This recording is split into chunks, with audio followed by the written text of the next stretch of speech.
me ata që do të jenë të ftuar dhe që do të jenë jo për të rrëfyer, po për të bashkëbiseduar siç e mendoj unë botën, siç e mendojnë ata botën. Ndonjëherë ndoshta nuk do t'i cys atje ku nuk duhet disa personazhe që janë të rinj në rrugtimin e vet.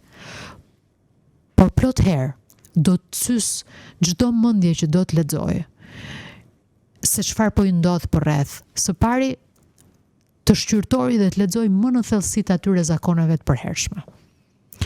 Të mendoj për tjetrin si për pozitat e veta dhe të kuptoj që ky nuk është solidaritet, në fakt është sukses.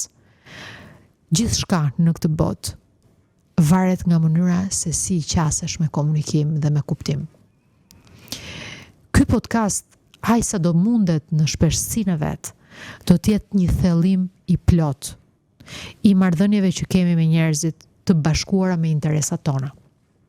Interesat tona shpirtërore, interesat tona ekonomike, interesat tona politike, interesat tona shoqërore të status quo-s, interesat tona më të thella kontraktuale, etj.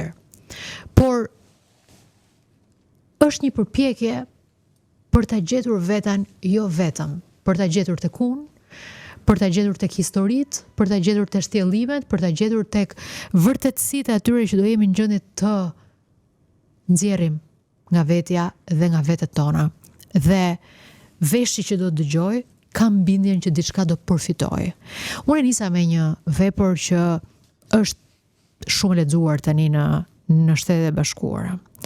Do t'ju them her pas here disa fakte, të cilat më bëjnë punë dhe mua për të kuptuar më shumë.